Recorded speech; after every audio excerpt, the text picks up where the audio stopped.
Hi friends, welcome to Annam's Recipes. இன்னைக்கு இந்த வீடியோவில் செட்டிநாடு ஸ்பெஷல் மாங்காய் இஞ்சி கொண்டக்கடலை பச்சடி எப்படி செய்யலான்னு பார்ப்போம். இந்த பச்சடி வந்து செட்டிநாடு கல்யாணத்துல எல்லாம் வந்து கட்டாயமாக பண்ணுவாங்க.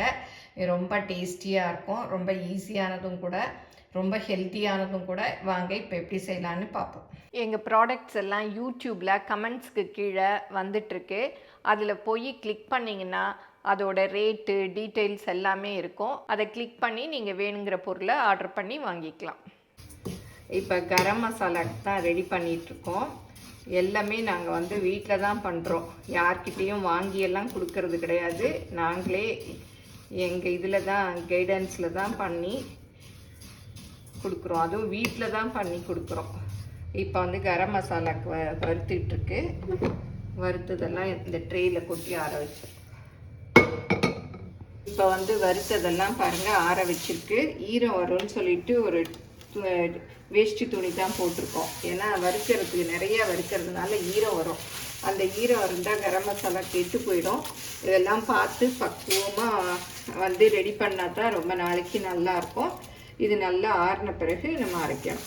இப்போ மாங்காய் இஞ்சி கொண்டக்கடலை பச்சடிக்கு தேவையான பொருள் என்னென்னு பார்த்துடலாம். இதுக்கு மாங்காய் இஞ்சி தான் மெயின். 100 கிராம் அளவு எடுத்திருக்கேன்.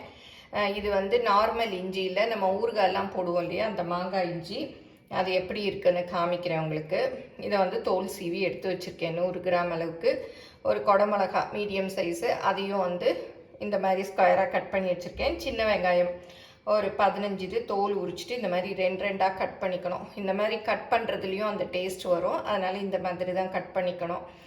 சின்ன வெங்காயம் மாத்திரம் கொஞ்சம் நிறையா போடுங்க. ஏன்னா முன்னாடிலாம் வந்து குடமிளகா போட மாட்டாங்க. மாங்காய் இஞ்சியும் கொண்டக்கடலையும் மாத்திரம்தான் போடுவாங்க.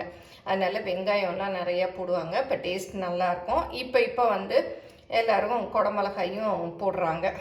நீங்கள் வேணும்னா போட்டுக்கலாம், இல்லாட்டா இதை மாத்திரம் வச்சு கூட செஞ்சுக்கலாம். அப்புறம் காரத்துக்கு பச்சை மிளகாய் 8 எடுத்திருக்கேன். அதையும் இந்த மாதிரி தான் ஒடிச்சுக்கணும்.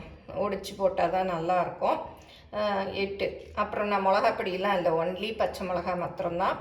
அப்புறம் வந்து கருவேப்பிலை, மீடியம் சைஸ் தக்காளி 1 இந்த மாதிரி கட் பண்ணி வச்சுருக்கேன். அப்புறம் 1 கப்பு கொண்டக்கடலை நல்லா நைட் ஃபுல்லும் ஊற வச்சுட்டு குக்கரில் நல்லா 4 விசில் விட்டு நல்லா இந்த மாதிரி அமுக்கிற அளவுக்கு வேக வச்சு எடுத்து வச்சுக்கணும்.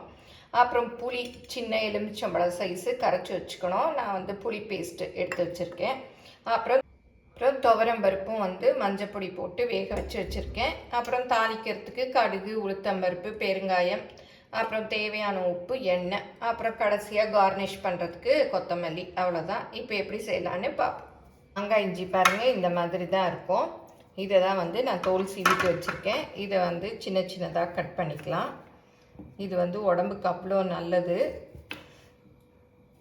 அதுவும் ஹார்ட் ப்ராப்ளம் உள்ளவங்களுக்கெல்லாம் ரொம்ப நல்லது. நல்லா இந்த மாதிரி குட்டி குட்டியாக நறுக்கிக்கலாம்.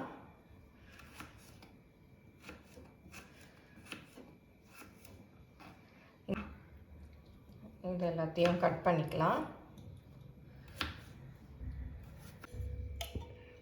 ஒரு 3 ஸ்பூன் அளவுக்கு எண்ணெய் ஊற்றிக்கலாம்.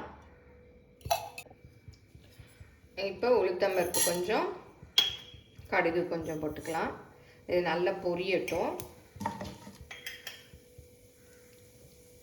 கொஞ்சமாக பெருங்காயம் ஒரு 1/4 டீஸ்பூன் அளவுக்கு.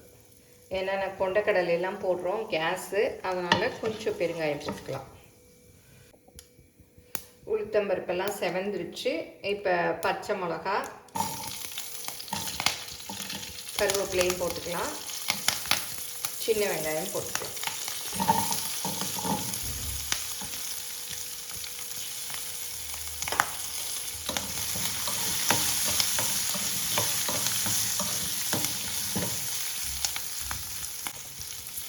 சின்ன வெங்காயம் வந்து நல்லா வதங்கணும், கலர் கொஞ்சம் சேஞ்ச் ஆகணும்.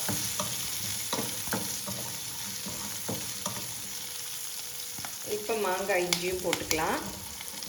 எல்லாம் ஒன்றா அப்படியே சேர்ந்து வேகும்.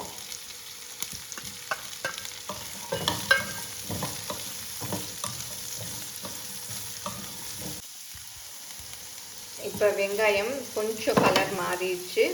இப்போ குடமிளகாயும் போட்டுக்கலாம். தக்காளியும் போட்டுக்கலாம்.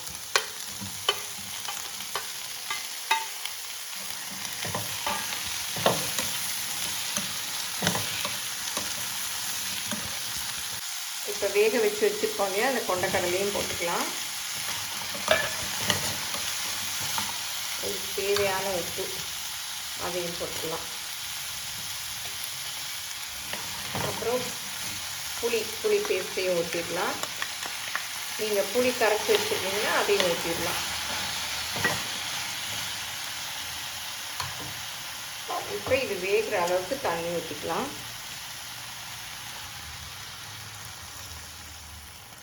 ஒரு டம்ளர் அளவுக்கு ஊற்றிக்கலாம். இப்போ இதை நல்லா மிக்ஸ் பண்ணி விட்டு அடுப்பை வந்து மீடியமில் வச்சு அப்படியே நல்லா வேக விடலாம். ஏன்னா எல்லாம் மாங்காய் இஞ்சி எல்லாம் வேகணும்.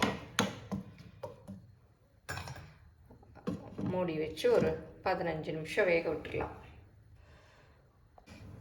இப்போ திறந்து பார்க்கலாம். இன்னும் நல்லா வேகணும். நீங்களும் சுவையாக சமைக்கணுமா? எங்கள் மசாலா பொடிகளை யூஸ் பண்ணி பாருங்கள். அதெல்லாம் வாங்கணுன்னா ஸ்க்ரீனில் வர்ற வெப்சைட்டுக்கும் வாட்ஸ்அப் நம்பருக்கும் போய் ஆர்டர் பண்ணிங்கன்னா நீங்கள் வேணுங்கிறத வாங்கிக்கலாம். இப்போ திறந்து பார்க்கலாம்.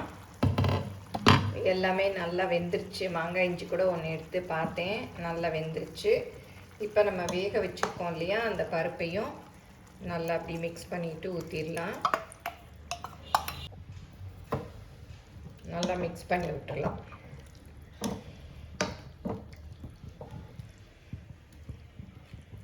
நல்லா கொதிக்கட்டும்.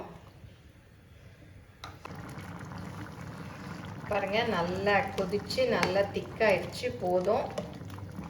இப்போ வந்து கொத்தமல்லி தூவி இறக்கிடலாம். அவ்வளோதான்.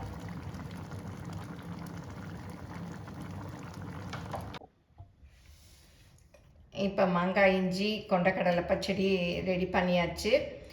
இதை வந்து எதுக்கு சாப்பிட்லாம் அப்படின்னு பார்த்தா, சாதத்தில் ஊற்றி நெய் ஊற்றி பிசைஞ்சு சாப்பிட்லாம். சூப்பராக இருக்கும். சப்பாத்திக்கு சாப்பிட்லாம், பூரிக்கு சாப்பிட்லாம், எல்லாத்துக்குமே சாப்பிட்லாம். தயிர் சாதத்துக்கும் தொட்டு சாப்பிட ரொம்ப நல்லாயிருக்கும். இதில் வந்து நம்ம எல்லாமே ஹெல்த்தியானது தான் போட்டிருக்கோம். துவரம்பருப்பு, மாங்காய் இஞ்சி உடம்புக்கு நல்லது, கொண்டக்கடலை எல்லாம் இது ஒன்று வச்சாலே போதும், எல்லாமே இருக்கும்.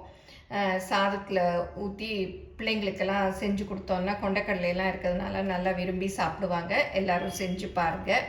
எப்படி வந்ததுன்னு உங்கள் கமெண்ட்ஸை சொல்லுங்கள். பிடிச்சிருந்தால் லைக் பண்ணுங்கள். எங்கள் சேனலை மறக்காமல் சப்ஸ்கிரைப் பண்ணுங்கள். உங்கள் ஃப்ரெண்ட்ஸுக்கும் ஷேர் பண்ணுங்கள். பாருங்கள் எவ்வளோ சூப்பராக இருக்குது. ஃபேஸ்புக், இன்ஸ்டாகிராமில் அன்னம்ஸ் ரெசிபீஸை ஃபாலோ பண்ணுங்கள். தேங்க்யூ.